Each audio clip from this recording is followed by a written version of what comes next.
Testing. There it is. Good morning. Good morning. Welcome to Pacific Unitarian. It's wonderful to have you here today. The morning after our black and white concert. I heard it was just amazing as always. Thanks to Gary Hart for helping to organize. Thanks to, I think, Robin and Jim Patterson. Where are they? Always our stalwart organizers. There she is. Of course, Severin. And I think we need to thank our choir, right? And a whole bunch of musicians who and singers who showed up and shared with us last night. So, yes, we're PUC. My name is Melissa Terrell, and I'm your worship associate for today. Here at PUC, we represent progressive religious thoughts in the South Bay. We welcome all creeds, races, sexual orientations, gender identities, everything else. Is anyone here for the first time today? Yeah. Darcy. Ha ha ha. If you are, special welcome to you, and we want everyone to know we offer brunch after service. If you're here for the first time, please eat for free. If not, you can pay $5 directly to me. Just kidding. We have some announcements this morning. Can we start with you, Severin, for our first announcement? He has something special to announce. Yes, this is this little light of mine. Oh. Number 18. I thought you were going to announce your concert. March 14th. Oh, I see. Okay. Yeah. Aren't you going to announce your concert? Yeah. I'm still in last night yet. Last night mode. So we're going to be doing a concert on March 14th. It's a Friday night, and we're going to be joined with Carrie Griffin on drums. So it's going to be a trio, and we're going to start at 7 o'clock on the 14th. So I hope everybody joins Michael and me. Right here. Right here, yes. Right so, where Melissa's standing, right there. Yes, thank you. Sorry, I didn't want to forget. So, and thank you to Severin and Michael Sochet. Did I say it right? Yeah. Thank you. I've been practicing for providing our music today. More announcements.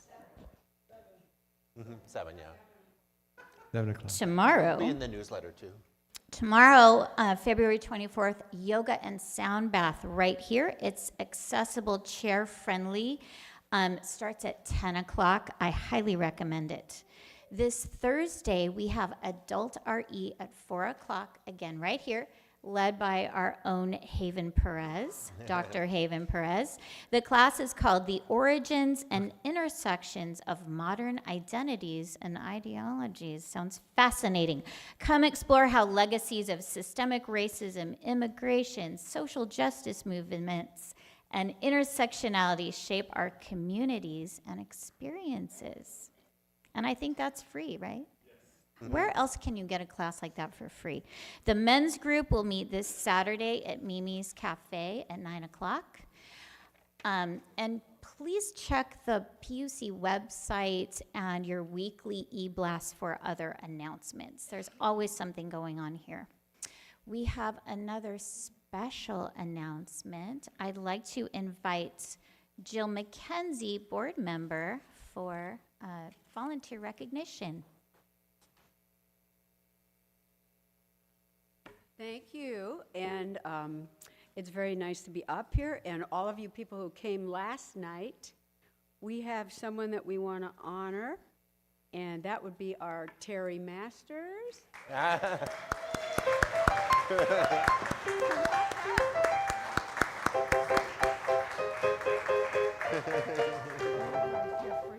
This is because I can sing loud? Yeah. What's this for? Okay, I now have to read all this, so you'll have to listen. I'll just stand right here. This was written by Linda Vergie, so I had help here. Making a joyful noise and sharing her heart and talents are the hallmark of Terry's participation in our church community. Music is obviously an important component of Terry's life. She's a longtime member of our church choir and even acted as our choir director for a while, helping to hold the music program together. She also organized programs for annual dinners and holiday events. She has uplifted us all in song with her vocal talents, leading us in sing-alongs and even chants. And if you were here last night, you saw her do that again. 80 Annie. And that's not all. After she completed seminary, in case you didn't know she had, Terry served PUC as Minister of Care with kindness, respect, and loving compassion. And in her role as a hospital chaplain, she gave consoling, loving support. Seeing what she considers to be a huge need in our society, recently Terry has become a death doula after feeling a strong calling in this area. And this involves helping people arrange their affairs and finding their own path to a peaceful and even joyous end-of-life experience. Terry's heart, arms, and mind are always open and welcoming. She presently serves on the ministerial committee. And finally, Terry approaches each person or event with the pure intent to deliver honesty, respect, kindness, and intelligence, and often lifts our spirits with laughter. Terry, for these and countless other reasons, great and small, we're grateful to have you in our midst. Thank you from everyone at PUC.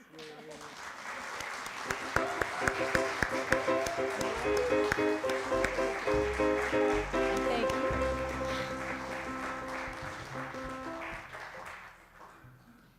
Very well deserved, and I'm so impressed that your dress perfectly matches your flowers. How often does that happen? Okay, the biggest announcement of all is our pledge drive starts today. I'm so excited. Yes. I know you've all been anxiously awaiting, like I have. So our stewardship team is kicking off the drive today, and it runs through March 16th. Our team consists of Eric Hayes. Where's Eric? Stand up, Eric. Stand up, Eric. He quietly does all the brainy stuff that I'm glad I don't have to do. Of course, me. I've been on the committee for a few years now. I hate asking for money, but I love this place and all of you more than I hate asking for money. So that's why we do the pledge drive every year. And this year we're joined by Lisa Seitz. Where's Lisa? Lisa has been re-energizing us and doing all the beautiful and fun things. So when you see a beautiful poster or our thermometer here, that's thanks to Lisa. Joshua guides us, of course, and we have a huge assist from Gabby and from our board. So I'd like to thank all of them. So our theme this year is more love.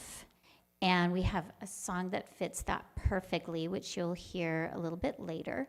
But I think those two words describe us perfectly right now. There's so much to love here. We see it on people's faces when they greet each other, when they cook for us, when they volunteer, when they gather to eat, chat, and celebrate. I feel the love here more than ever since we called Pastor Joshua. And I don't know if you feel the same. That's what I feel from all of you. And I especially feel it more since the election. The love feels different now, like we need it more. And we need all of us and our pledges more. We have so many new people coming in and new ideas and new energy. And I'm excited to see what the future has in store for us. And it's only possible with our pledges. So after service, we have a pledge table right out there. Please visit us, get a chocolate kiss, get your pledge drive envelope, ask us questions, but we ask that maybe you don't pledge yet just today. Think about what you've heard today from Pastor Joshua. You're welcome to rewatch the sermon on YouTube later. Think about how much this place means to you and our message and what we do in the world and what we're capable of. And if you can give a little more love, a little more pledge, that's what we need right now. So thank you very much. And we'll see you at the pledge table. Now, time for service to truly begin. It's time for our chalice lighting.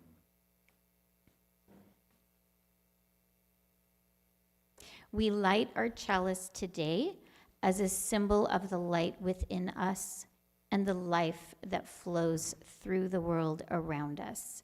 It is our beacon as we search for truth. It is the warmth in our hearts for love. And it is the energy that propels us to action. May we be kindled by our time together. Thank you.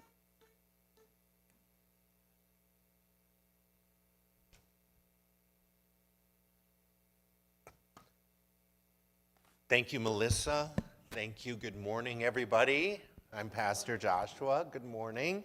Thank you, everyone who participated in creating this wonderful service. You may notice the orientation is a little different of the seats. This was how we had it set up for the black and white ball. And Gary suggested, well, let's leave it that way and see how it works tomorrow. And I like it. It feels very intimate. So we'll try, in my opinion, we'll try different orientations as we move forward. And I wanted to also say that Terry, well deserving of this volunteer award, has helped me so much with pastoral care since I've been here. She's been invaluable, so thank you so much. Our opening words are from someone named Kia Kiali Bordner, actually went to seminary with, and they're called Gather Light to Build. Come together again, gather in love. Light the fire of hope and build the foundation. A blue flame emitting red sparks, commit together again, gather in truth. Light the fire of freedom, build the entryways, continue together again, gather in community, light the fire of the future, build the shelter. With that beautiful poem about light, we will stand in body or spirit as you are able for our opening hymn, This Little Light of Mine.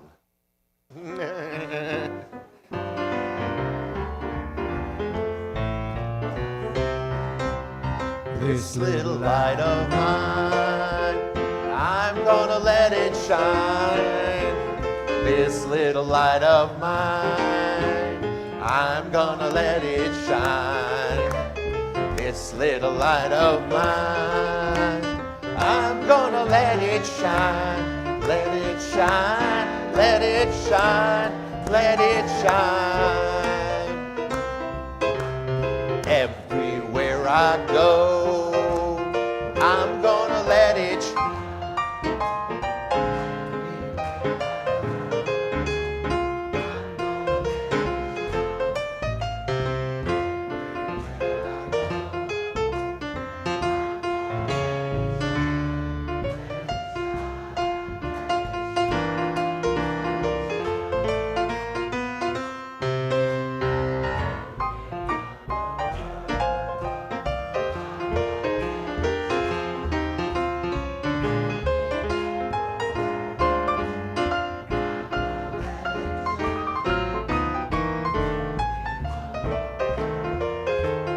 I'm gonna let it shine, let it shine.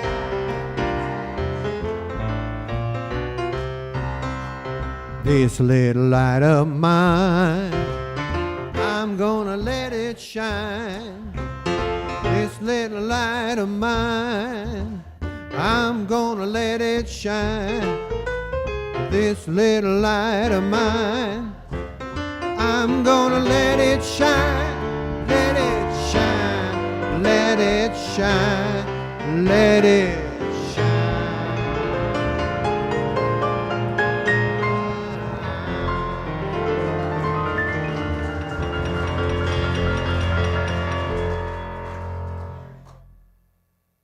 We are going to let it shine. And now we're going to bring up some of our big lights that shine in our congregation, our youth, for our moment for all ages with Haven.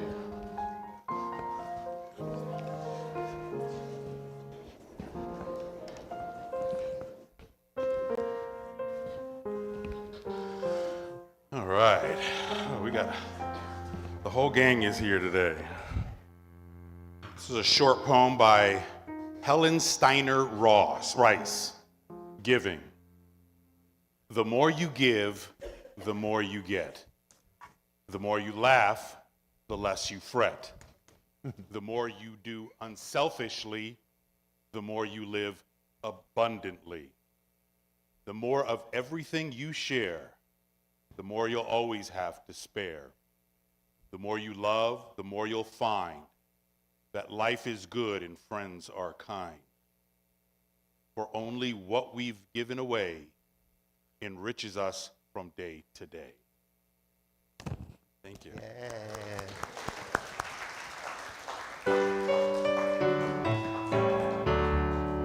As we leave this friendly place, may the kindness which we find in our hearts, we return. Thank you. Thank you.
And I ask you to find a comfortable seating position. You can close your eyes, you can leave them open. Relax into the moment, feeling that energy that we share together in this room. The excitement, the celebration, but also the calm and the strength, the uplift that we share in beloved community. Relax into the moment as I read a prayer. It's a prayer by a colleague named A.J. Van Tyne called A Prayer for When Everything Crumbles to Dust, following which we will have a few moments of silence. Great mystery which grounds and surrounds us, small spark of life and possibility that lives within us, even when all else crumbles to dust. Be with us in our confusion, fear, and even despair.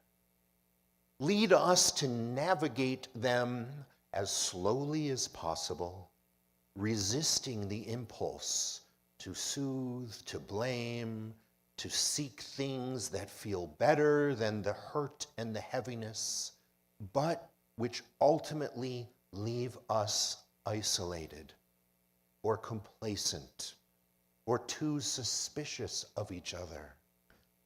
Let us not flee from our grief, but allow our hearts to be broken open again and again, grieving for all that has already been lost and all that is threatened now.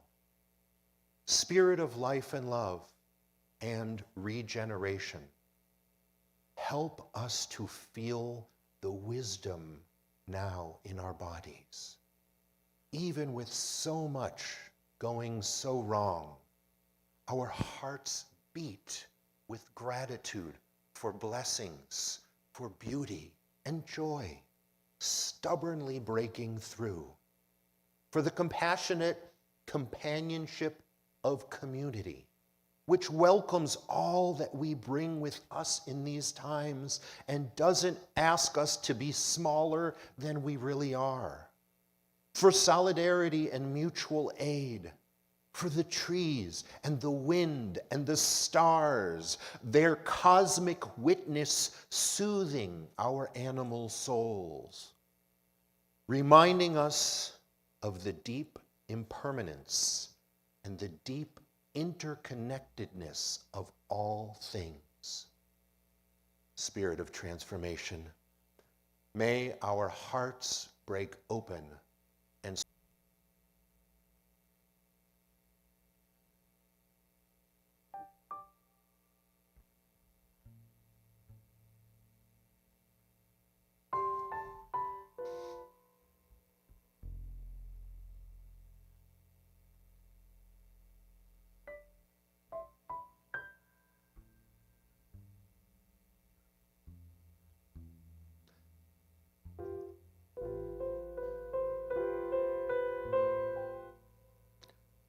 as we transition back into the service and into our reading, I do want to put a notion out there.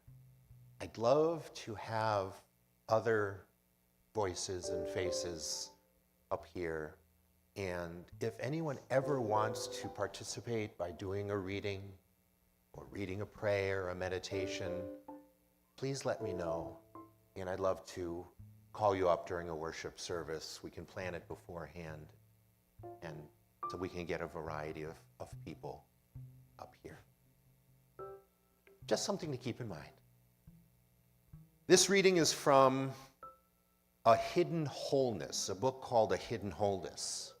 And as today we turn to the spiritual journey our UU faith invites us to walk together. It's a journey of reconnection, one in which we help each other find and we help each other mend and hold on to the lifelines that keep us tethered to wholeness at home.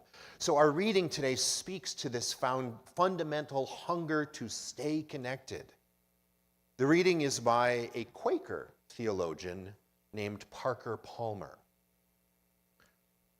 There was a time when farmers on the Great Plains, at the first sign of a blizzard, would run a rope from the back door of their house out to the barn. They all knew stories of people who had wandered off and had been frozen to death, having lost sight of home in a whiteout, in a blizzard, while still in their own backyards. Today we live in a blizzard of sorts. It swirls around us as economic justice, ecological ruin, physical and spiritual violence, and their inevitable outcome, war. It swirls within us as fear and frenzy and greed and deceit and indifference to the suffering of others.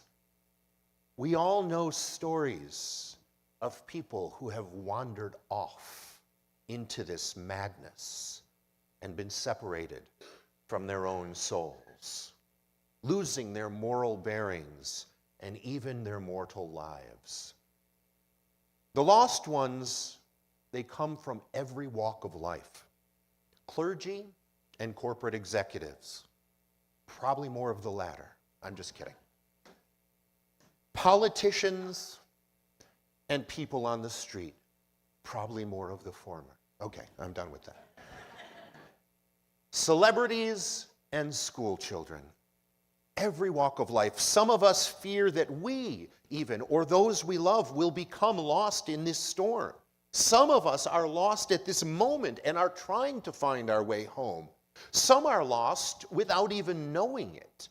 And some are using the blizzard as cover while cynically exploiting its chaos for private gain. Yes, she agrees. Isn't that a beautiful sound?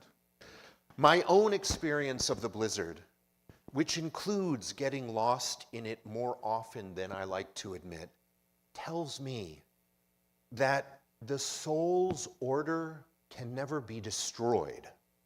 It may be obscured by the whiteout. We may forget or deny that its guidance is close at hand, and yet we are still in the soul's backyard with chance after chance after chance to regain our bearings. With that, please remain seated for our centering hymn, number 318, We Would Be One.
was.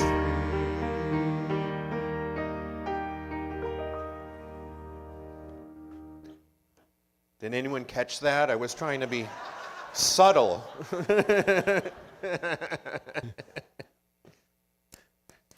So I'd like to talk to you this morning about Doechii. Does anyone know who Doechii? Okay. I don't mean the artist who just won a Grammy for Best Rap Album. Their name is Doechii. I don't mean that. I mean Doechii, spelled D-O-C-E. It's a new department I've unilaterally created here at PUC, the Department of Congregational Efficiency. I plan to cut all programs that don't bring a return of love, okay? So if there's something that is just about exchange of money, without love involved, without compassion for each other in the world, it's gone. I'm sorry. Because unlike money, the more love each individual receives, the more we all have.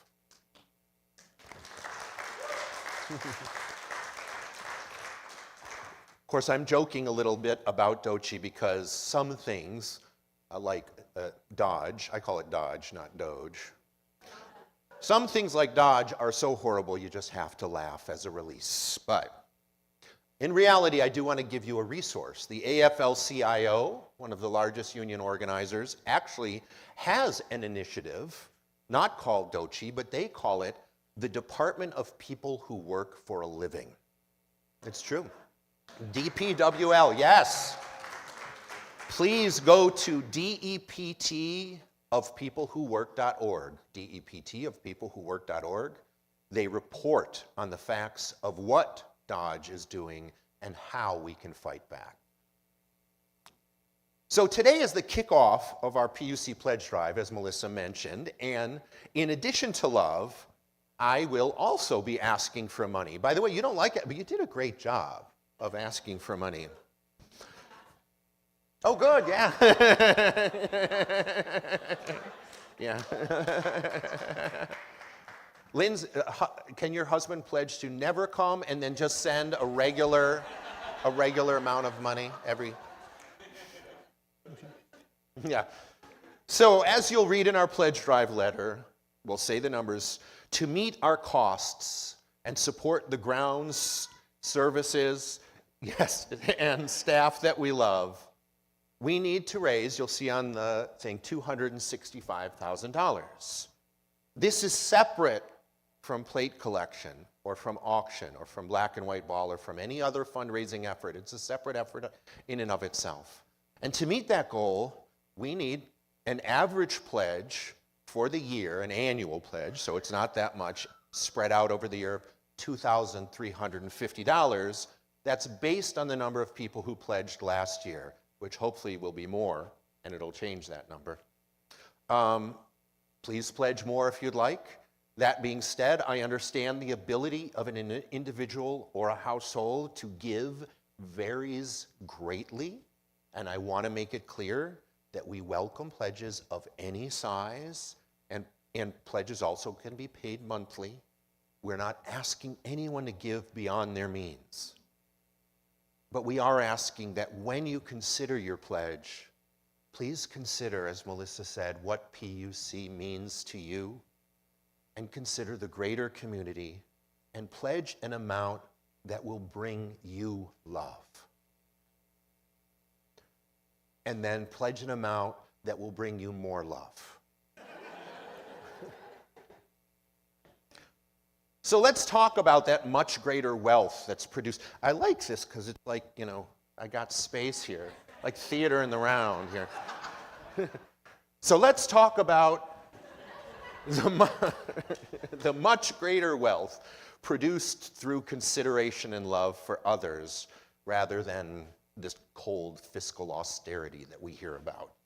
As we sit here today, we are far removed from the life of a mineral miner in Uzbekistan. Personally, I can't imagine the life that they lead, nor can they likely imagine mine. However, we relate on another level across all those thousands of miles in different cultures, because the concern they have for their family and their community and those they love is exactly the same as my concern for mine. Without knowing each other or ever meeting, our spirits align in that way. And I dare say we even communicate through this shared humanity. So when that Uzbek miner, I'm not sure, is that the direction to Uzbekistan? As that Uzbek miner finishes, oh, it's there? Okay.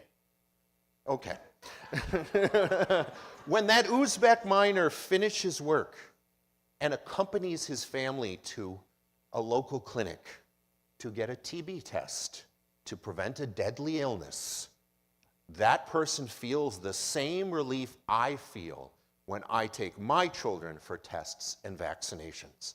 And when that TB testing machine has a little American flag on it, designated it has been provided free of charge by the United States of America to support this person's love for their family, the connection that seemed so distant and inconceivable to that Uzbek miner becomes instantly familiar because of the awareness that there are other compassionate humans in distant places, distant parts of the world that understand the common human concern for the health and the life of those they love.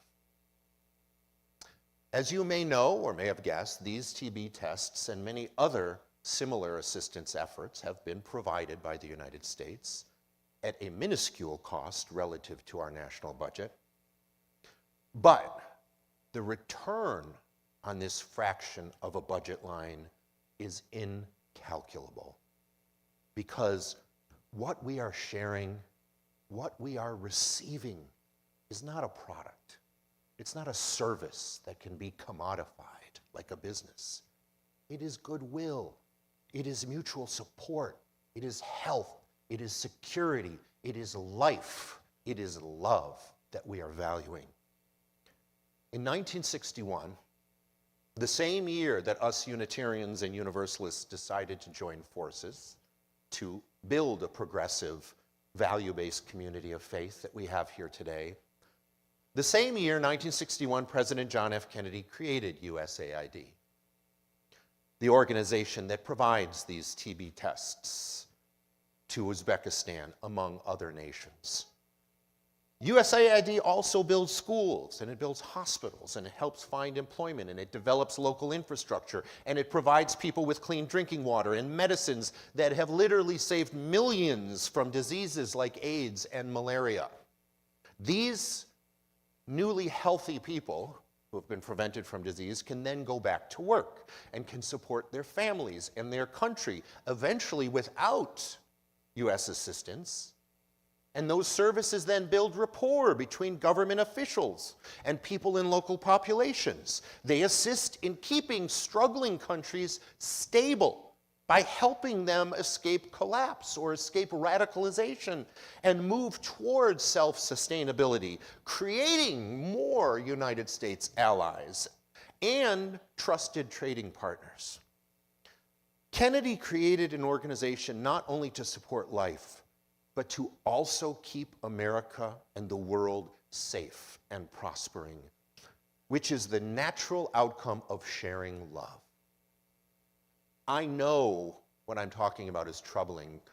Reverend Dr. Atkins last week also mentioned USAID, and we don't know where it will be. But I'm going to be bringing up hard to confront facts like the possible demise of USAID, because in the face of disastrous, not to mention illegal and unconstitutional local and international policy from our government and many others, it is also people and communities like ours that must not back down from calling foul specifically. That's why you can look up that site, the people who work for a living. You can see where we can call foul. The flurry of nefarious activity in the government right now is meant to throw people off balance and cause a loss of focus and fear of confrontation.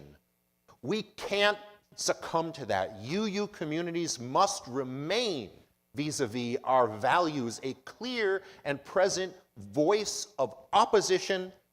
And instead of ignoring offenses because they may be difficult to talk about, continue to reflect back what are clear violations of the human moral covenant. And that is a potent form of love as resistance, truth, and justice that we also provide, that our pledges can support.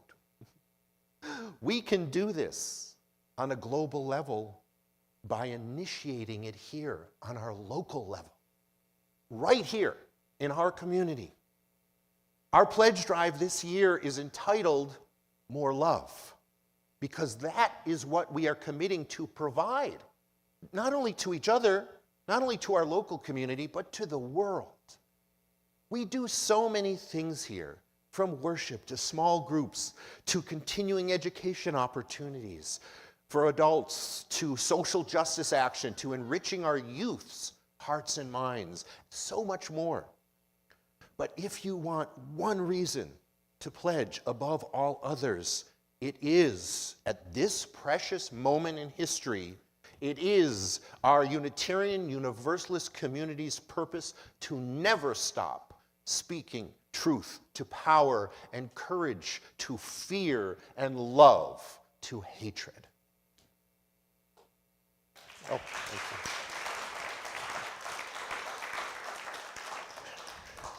I realize that sounds lofty.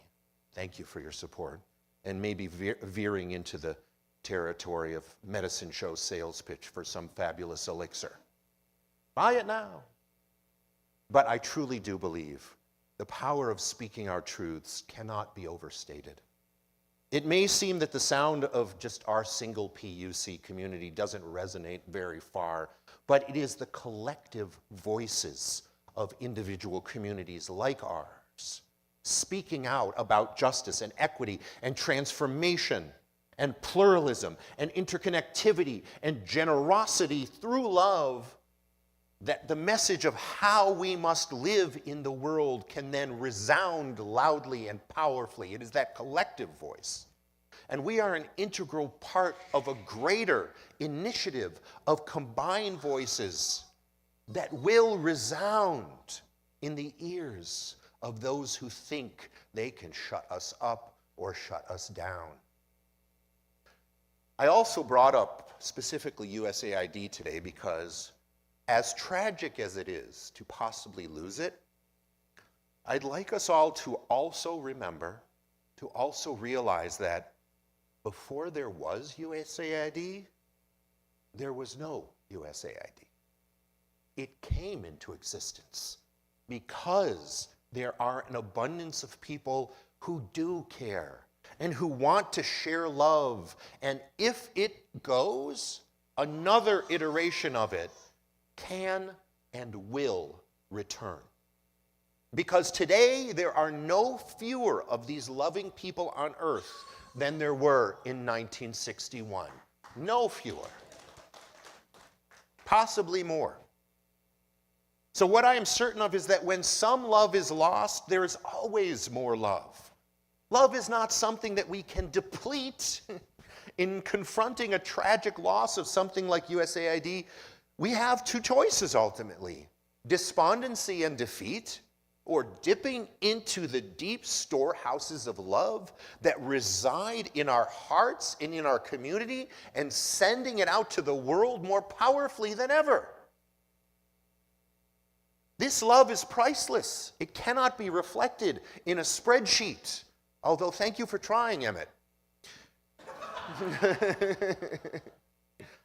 In fact, the ministry of a congregation supporting its congregants, and Alex, I'm sorry, In fact, the ministry of a congregation supporting its congregants and the greater community of life manifests in countless ways that are revealed in between and around the numbers on a spreadsheet. That's what we're pledging for. To truly conceptualize this, to truly live it, requires a reframing from what are we getting for our money to what are we giving for our money. Much like the invaluable gifts of love that USAID provides outside of doses of medicine or number of school buildings, love in the form of safety or security or health, goodwill. We provide the same and so much more that is not quantifiable. However, the manner in which we give love to each other and to the world is qualifiable, and I'm going to tell you how. Haven shared with me the incredible enthusiasm our youth have for our coming of age ceremony that we're doing. They're just really into planning it. Our pledges are supporting that priceless enthusiasm, spiritual growth, and the ability for our youth to think for themselves, all of which translate into compassionate people willing to take the risks necessary to spread love and to repair the world. That's what we're pledging for. I saw this same enthusiasm when we were planning our Yule service this past December, or interacting with our panel on the Middle East that we had. Our pledges are supporting ritualization and conversation, which translates to goodwill and love spread into the greater community by modeling the importance of diverse representation and respect for all beliefs and all identities. I relish going around to tables at lunch and witnessing the positive community engagement as people enjoy each other's company in a safe and comfortable environment. Our pledges support that safe feeling of belonging, which translates to the knowledge that we are not alone, either in our outrage or in our commitment to compassion, justice, and love. I feel so good when congregants come up to me after worship to let me know that they found meanings in the words and in the music that was shared, or even to let me know it, to challenge me on it. Our pledges are supporting that spiritual uplift, that intellectual uplift, which translates to our collective voices in word and in song, never letting the call to resist tyranny, cruelty, and injustice go unheard. That's what our pledges are supporting. I'm so invigorated when a social justice activity sparks a passionate interaction or fills a congregant's heart with the knowledge that they have helped another person. That's what our pledges are supporting, that exercise of justice through direct action that changes people's lives for the better. These are all things that are invaluable, that are priceless, that we're supporting. And they're just a few of the gifts and the benefits of a community like ours. These are just a few of the ways we spread more love. Our pledge drive dollars fund our religious education, our worship, our small group ministries, our pastoral care, social justice, so much more, with the resources to make them happen. But the return on those dollars comes in the form of moments and interactions like I've described, for which a dollar value cannot be assigned. The return on our pledges is not a product or service. It's meaning-making. It's spiritual care. It's connection. It's so much more that it is the result of bravely living our values that requires us to count our pledges, not in dollars, but in units of love. And now, asking for more money with our offertory. Oh, thank you. Thank you. Wow. Very inspiring, thank you. To honor Gary, I would like to share an untrue story that never happened. Been waiting for this moment. Not long ago, Gary needed some legal advice, but he wanted to make sure he could afford it. He asked the lawyer, "Can you tell me how much you charge?" "Of course," the lawyer replied. "I charge $800 to answer 3 questions." "Don't you think that's an awful lot of money to answer 3 questions?" "Yes, it is," said the lawyer. "What's your 3rd question?" Please give generously for the life and work of our church, and don't forget to come to the pledge table after service. And now our closing hymn, number 95. No, it's the musical offertory first, yeah. Sorry.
Let us be grateful when we are able to give, for many do not have that privilege.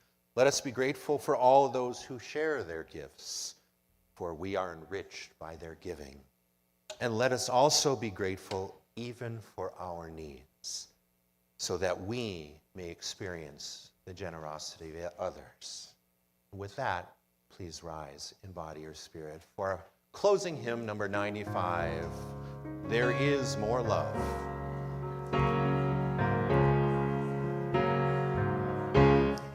There is more love somewhere. There is more love somewhere.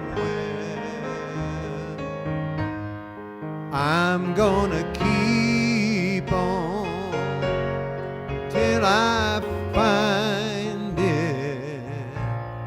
There is more love somewhere.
joy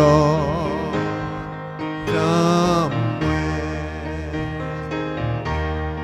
There is more joy somewhere. I'm gonna keep on till I find it. There is more joy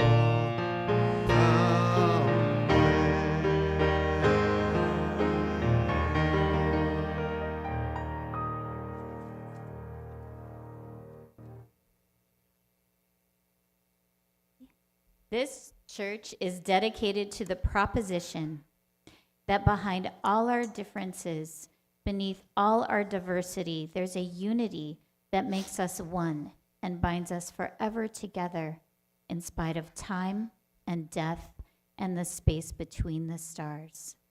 We pause in silent witness to that unity.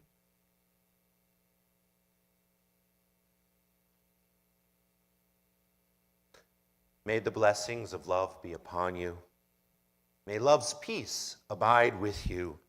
May love's presence illuminate your hearts, now and forevermore. So be it. Amen. Ashe. Shalom. Salam. Namaste, and blessed be. And now our service truly begins. Please enjoy the postlude and then join us for lunch.